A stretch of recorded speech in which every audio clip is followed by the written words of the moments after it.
నేను అడుగుతా ఉన్నా, అందరినీ ఆలోచన. టెండర్లు ఎప్పుడు ఖరారైనాయి? నెయ్యి ఎప్పుడు సప్లై అయింది? శాంపుల్ ఎప్పుడు రిజెక్ట్ అయినాయి? రిజెక్ట్ అయిన ట్యాంకర్లు ఎప్పుడు తిరిగి వెనక్కి వెళ్ళాయి? రిజెక్ట్ అయిన ట్యాంకర్లు తిరిగి మళ్ళీ ఎప్పుడు వచ్చినాయి? వచ్చిన ట్యాంకర్లు నెయ్యి ఎప్పుడు వాడినారు? అన్ని చంద్రబాబు నాయుడు గారి హయాంలో జరుగుతూ ఉన్నప్పుడు, కనిపిస్తూ ఉన్నప్పుడు అసలు వీటికి వైఎస్ఆర్సీపీకి ఏం సంబంధము? నేను ఒకటే అడుగుతా ఉన్నా. How is YSRCP connected in the entirety of right from the time the tenders were finalized, supply of ghee took place, the testing which took place, tankers rejected, and the same very tankers coming back into TTD, once again TTD accepting. When did all these things take place? How is YSRCP connected? గుత్త కింద గంప గుత్త కింద, sorry కొంచెం తెలుగులో కొంచెం వీక్లే, గంప గుత్త కింద ఏ రకంగా దీనికి మా ప్రభుత్వానికి కనెక్షన్ ఇస్తారు? ఏ రకంగా కనెక్షన్ ఇస్తారు?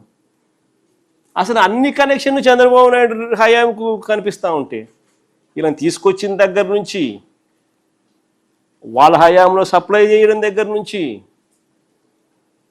ఇప్పుడు టెస్ట్ శాంపుల్స్ ఫెయిల్ అయితే మళ్ళీ తిరిగి టీటీడీలోకి తీసుకురావడం దగ్గర వరకు అన్నీ ఆ పక్కే కనపడతా ఉంటే నువ్వు ఎందుకు 2019లో ఆపుతున్నావు? 2014 దాకా ఎందుకు చేయడం లేదు ఎంక్వైరీ? అసలు వైఎస్ఆర్సీపీ ప్రభుత్వానికి ఏ రకంగా సంబంధం ఇది? టీటీడీలో రోబస్ట్ ప్రొసీజర్ ఉంది. వచ్చే ప్రతి ట్యాంకర్ కూడా అక్రెడిటెడ్ ల్యాబ్ రిపోర్ట్ తీసుకొని రావాలి. ల్యాబ్ రిపోర్ట్ అక్రెడిటెడ్ ల్యాబ్ నుంచి రిపోర్ట్ తీసుకొని వస్తేనే ట్యాంకర్ రాణిస్తారు. ఆ తర్వాత టీటీడీ ఆ అక్రెడిటెడ్ ల్యాబ్ రిపోర్ట్తో సంతృప్తి చెందకుండా వాళ్ళు కూడా మళ్ళీ టెస్టులు చేస్తారు. ఆ టెస్టులో పాస్ అయితేనే పైకి పంపిస్తారు, ఫెయిల్ అయితే తిరిగి వెనక్కి పంపిస్తారు. ఇక్కడ కూడా వెనక్కి పంపించినారు, క్లియర్గా కనిపిస్తూ ఉంది. చంద్రబాబు నాయుడు గారి హయాంలో గతంలో 15 సార్లు అలా ట్యాంకర్లు వెనక్కి వెళ్ళాయి. వైఎస్ఆర్సీపీ హయాంలో గతంలో అలా 18 సార్లు వెనక్కి పంపించేసినారు టెస్ట్ ఫెయిల్ అయితే. అక్రెడిటెడ్ ల్యాబ్ రిపోర్ట్ అనుకూలంగా ఉన్న టీటీడీ చేసిన టెస్ట్ ఫెయిల్ అయితే వెనక్కి పంపించే సాంప్రదాయం. మరి అలాంటప్పుడు ఏ రకంగా గంప గుత్త కింద ఏ రకంగా నువ్వు వైసీపీకి అటాచ్ చేస్తున్నావు? వైఎస్ఆర్సీపీ హయాంకి అటాచ్ చేస్తూ ఉండవు. వైఎస్ఆర్సీపీకి ఏం సంబంధం? తప్పు జరిగింది ఇప్పుడు చంద్రబాబు నాయుడు హయాంలో. రిజెక్ట్ చేసిన ట్యాంకర్లు మళ్ళీ వెనక్కి తీసుకొని నువ్వు వాడావు. సిబిఐ ఛార్జ్ షీట్లో చెప్పింది, నేను చెప్పలా. నెక్స్ట్ ఇది ఇంతకుముందు ఛార్జ్ షీట్కి సంబంధించి ఛార్జ్ షీట్లో మెన్షన్ చేసిన ప్రస్తావన గురించి ఇంతకుముందు నేను చెప్పిన.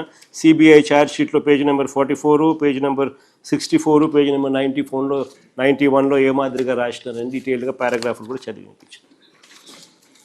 ఇప్పుడు నేను చెప్పండి, ఇప్పుడు ఈ డాక్యుమెంట్లు అన్నీ చూసినారు, ఇంత ఆధారాలు కనిపిస్తూ ఉన్నాయి. ఇప్పుడు చెప్పండి, అసలు చంద్రబాబు నాయుడు గారు అనే వ్యక్తిని, హెరిటేజ్ అనే సంస్థ, ఈ రెండూ కూడా తప్పు చేసినట్టు ఇంత ప్రస్ఫుటంగా కనిపిస్తూ ఉన్నప్పుడు ఏ రకంగా చంద్రబాబు నాయుడు గారు అనే వ్యక్తి 4 ఏళ్ళు తమ వైపు చూపిస్తూ ఉంటే ఒకవైపు ఇలా ఏలెత్తి ఇంకొకరి మీద ఎలా చెప్పగలుగుతారు? దేవునితో చంద్రబాబు నాయుడు గారు అబద్ధాలతో మోసాలతో దేవునితో చెలగాట మాట్లాడు. అందుకని దేవుడు బుద్ధి వచ్చేట్టుగా మొట్టకాయలు వేస్తూ ఉన్నాడు. దీంతో పాటు ఈ లడ్డు ఇష్యూతో పాటు గతంలో వైఎస్ఆర్ ఉన్నప్పుడు కూడా 7 కొండలని 2 కొండలుగా మాట్లాడారు అని చెప్పి చంద్రబాబు పవన్ నెంబర్ మాట్లాడారు. Jio number 746, Jio number 747. ఒకసారి ఫస్ట్ అది చూడండి, ఒకసారి ఫస్ట్ ఆ జియోని చూడాలి. ఫస్ట్ మీ అందరికీ కూడా ఎడ్యుకేట్ కావాలి. అసలు ఆ జియోలు ఇచ్చింది ఎవరు? రాజశేఖర రెడ్డి గారు ఇచ్చినారు. ఆ జియోలు ఏంటి? టీటీడీని 7 కొండలుగా గుర్తించింది రాజశేఖర రెడ్డి గారు నాన్న. టీటీడీ పరిధిని 350 కిలోమీటర్లకు పెంచింది నాయన. అన్యమత ప్రార్థనలు టీటీడీలోనూ మిగిలిన ఒక 19 గుడుల దగ్గర జరగకుండా కట్టడి చేస్తూ జీవోలు ఇచ్చింది కూడా నాయనే, వైఎస్ఆర్ఏ. చంద్రబాబు నాయుడు గారు అప్పట్లో బీజేపీతో లేడు, ముస్లిం ఓట్స్తో పనిపడింది, క్రిస్టియన్ ఓట్స్తో పనిపడింది. అప్పుడు ఇదే చంద్రబాబు నాయుడు గారు ఏమన్నా 2009లో 746 జీవో 747 జీవో వైఎస్ఆర్ గారు ఇచ్చినారు, మేము వచ్చినా క్యాన్సిల్ చేస్తామన్నాడు. ఇది హిస్టరీ. ఆ వీడియో రికార్డ్ ప్లే చేయి మా చంద్రబాబు నాయుడు అన్న మాటలు ఉన్నా. సడన్గా అడిగేసరికి ఎన్ని అంత మా రీసెర్చ్ వాళ్ళు అంత ఇబ్బంది పడతారు. వీడియో క్లిప్పింగ్ పంపిస్తాను నేను చంద్రబాబు నాయుడు అన్న మాటలు, 2009లో చంద్రబాబు నాయుడు అన్న మాటలు, జీవో నెంబర్ 746, జీవో నెంబర్ 747 మీద మీ అందరికీ తెలుసుకోవాలి. ఇక్కడ ఒక పార్టీ ఉంది, నేను ఎప్పుడు చూడలేదు. నేను అధిక అపోజిషన్ లో ఉంటే అసెంబ్లీలో మా మిస్సెస్ ను కూడా తిట్టే పరిస్థితికి వస్తే ఎంత నేను బాంబులకు కూడా భయపడలా, క్లేమోర్ మైన్స్ కూడా భయపడలేదు. 23 క్లేమోర్ మైన్స్ నా మీద ప్రయోగించినప్పుడు సాక్షాత్తు నన్ను కాపాడింది వెంకటేశ్వర స్వామి దిగొచ్చి కాపాడాడు. అలాంటి నేను ఎప్పుడు కూడా వెంకటేశ్వర స్వామి మా ఇంటి దైవం. నేను ఎప్పుడు మా ఇంటి నుంచి చూస్తే వెంకటేశ్వర స్వామి నామాలు కనపడస్తాయి మంగాపురం ఆ సైడ్ నుంచి. అలాంటి వెంకటేశ్వర స్వామికి అపచారం చేసే పరిస్థితి ఈ మధ్యలో మీరు చూస్తున్నారు. అధికారంలో ఉంటే బూతులు తిడతారు, అపోజిషన్ లో ఉంటే కూడా బూతులు తిడతారు. ఇది ఎక్కడ న్యాయమో ఏమయ్యా, మీకు ఇది కరెక్టేనా? మీకైతే కోపం రాదా? మీ తల్లిని తిడితే మీకు కోపం రాదా? మీ ఇంట్లో వాళ్ళని తిడితే మీకు కోపం రాదా? మనం తిట్టించుకోవడానికి రాజకీయం చేస్తున్నావా? బాధ, ఆవేదన, లెక్కలేనితనం, ఆంబూతుల మారిగా తయారైపోయారు. ఒకసారి రెచ్చగొట్టే ప్రయత్నాలు చేస్తున్నారు, రాష్ట్రాన్ని సర్వనాశనం చేశారు, గంజాయిమయం చేశారు. నేను ఆ రోజు మీకు చెప్పాను ఒక మాట, నేను అన్ని సమస్యలు పరిష్కారం చేస్తాను కానీ గంజాయికి అలవాటు పడిపోతే అది ఒక వ్యసనంగా మారితే వాళ్ళని మార్చడం చాలా కష్టం అని చెప్పాను, మీకు జ్ఞాపకం ఉంటుంది. అదే జరిగింది. మొన్న మదనపల్లిలో చూశారు, మళ్ళీ గంజాయి తాగి మృగంగా ప్రవర్తించే పరిస్థితికి వచ్చాడు. నేను ఒకే మాట చెప్పాను, ఎవడైనా సరే ఈ రాష్ట్రంలో మత్తు సేవించి తద్వారా మానవత్వాన్ని పోగొట్టుకుంటే ఆడబిడ్డల జోలుకొస్తే అదే మీకు చివరి రోజు అవుతుందని ఎన్నోసార్లు చెప్పాను. ఇప్పుడు కూడా ఆ మాట కట్టుబడి ఉన్నాం. నేను ఎవరిని వదిలిపెట్టాను, చట్టం దాని పని చేసుకుంటూ పోతుంది. అలాంటి వ్యక్తులు ఉండాల్సింది జైల్లో అయినా ఉండాలి, లేకుంటే చట్టం ద్వారా ఉరి శిక్ష అయ్యాలి. ఆ భయంతో ఎవరైతే ఈ తప్పులు చేశారో వాళ్లే అఘాయిత్యం చేసుకునే పరిస్థితి వస్తారు తప్ప ఎవరిని వదిలిపెట్టే పరిస్థితి ఉండదని మరొకసారి మీకు హామీ ఇస్తున్నా. నాకు ఒక వారసత్వంగా వచ్చింది మీరు చెప్పాలి, ప్రజలు ఆలోచించాలి. తిరుమల తిరుపతి దేవస్థానంలో ఒకప్పుడు మీరు తిరుపతికి పోయారు, 1924 పోయారా లేదా అని మిమ్మల్ని అడుగుతున్నా. నాసి రకం ప్రసాదాలు అవునా కాదా అని మిమ్మల్ని అడుగుతున్నా. అప్పుడు ఇచ్చిన లడ్డు మీరు తిన్నారా? 1924లో తెస్తే సువాసన వచ్చిందా? నెయ్యి వాసన వచ్చిందా అందులో? నేను అడుగుతున్నా ఒకే మాట, మా తమ్ముడు నామాలు కూడా పెట్టుకున్నాడు, అది పవిత్రత, దేవుని మీద అభిమానం. చాలా మంది ఉన్నాం, ఒక నమ్మకం, ఆ నమ్మకాన్ని ఆ పవిత్రతను దెబ్బతీసే అధికారం ఎవరికీ లేదు. ఒక మసీదు కావచ్చు, ఒక చర్చ్ కావచ్చు, ఒక దేవాలయం కావచ్చు, ఆ పవిత్రత కాపాడే బాధ్యత తీసుకోవాలి. అలాంటిది అపవిత్రం చేస్తే నేను ముఖ్యమంత్రి అయిన తర్వాత నేను ఇచ్చిన హామీ ప్రకారం రెండో సంతకం ఆఫీసర్ వేసింది. తిరుమల తిరుపతి దేవస్థానం ఈవోగా వేసి శ్యామలరావుని ప్రక్షాళన కార్యక్రమానికి ప్రారంభించారు. వస్తే నెయ్యి చూస్తే బాగా లేకపోతే తిరిగి పంపించి దాంట్లో నుంచి శాంపుల్ తీసుకొని ఎన్డీడీబీ పంపించారు. ఎన్డీడీబీ పంపిస్తే అందులో నుంచి ఎనిమల్ ఫ్యాట్ ఉందని ఆ రోజు చెప్పారు. అది చెప్పిన తర్వాత నేను ఆలోచించి ఇది నేను చెప్పకపోతే నా మీద అప్రతిష్ట వస్తుంది, అపవాదు వస్తుందనే ఉద్దేశంతో నేను చెప్పాను.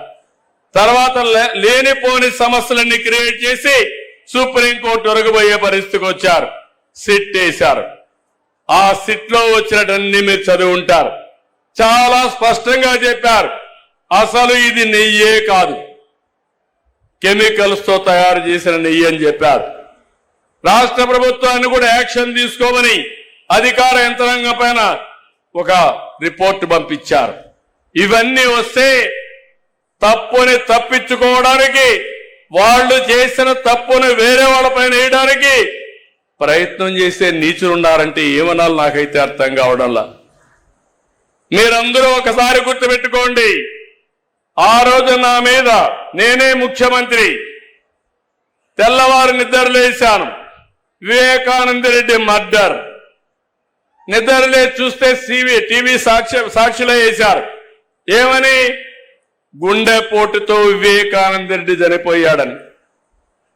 నేను కూడా నమ్మాను, పాపం అనిపించింది. సాయంత్రం అయింది, పోస్ట్ మార్టం చేశాం. అది కూడా ఆయన కూతురు అడిగింది. అడిగితే పోస్ట్ మార్టం చేస్తే ఇది గుండెపోటు కాదు, గొడ్డలి పోటని తేల్చారు. సాయంత్రానికి నాటకాల రాయుడు మాట మార్చేశాడు.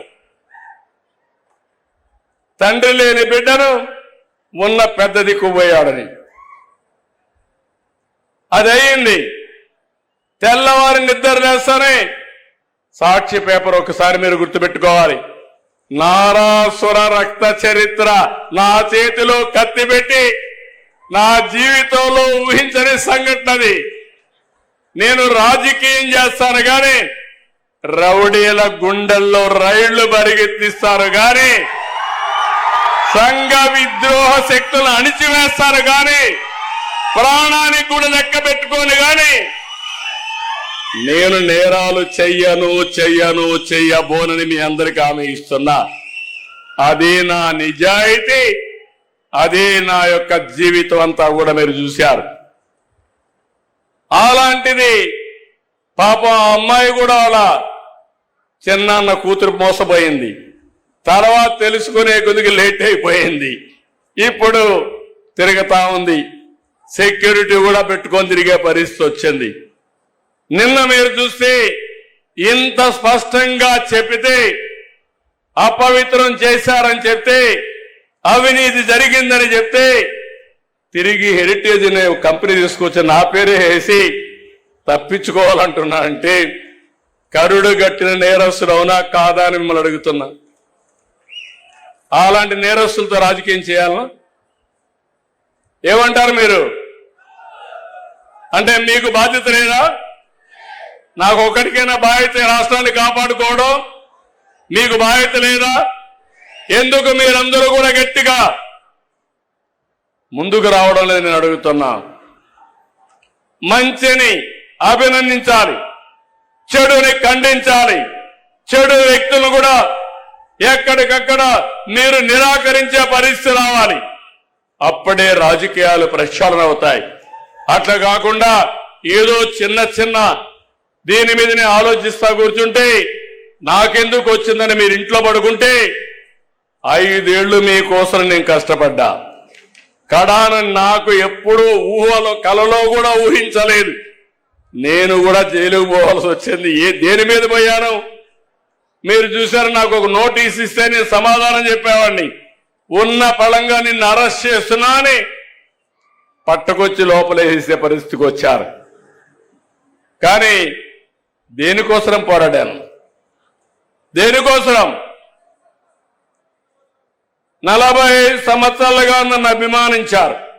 ఎవరికి ఇవ్వని గౌరవం నాకు ఇచ్చారు. సమైక్య ఆంధ్రప్రదేశ్ లో గాని ఈ రాష్ట్రంలో గాని నేను మీరు కష్టాల్లో ఉన్నారని, ఇబ్బందుల్లో ఉన్నారని, దౌర్జన్యాలు ఉన్నాయని నేను కూడా పారిపోతే ఈ రాష్ట్రం ఏమవుతుందో ఆలోచించి నా ప్రాణం పైన పర్వాలేదు ఈ రాష్ట్రాన్ని కాపాడాలని కాపాడడం కోసం ముందుకు పోయారు.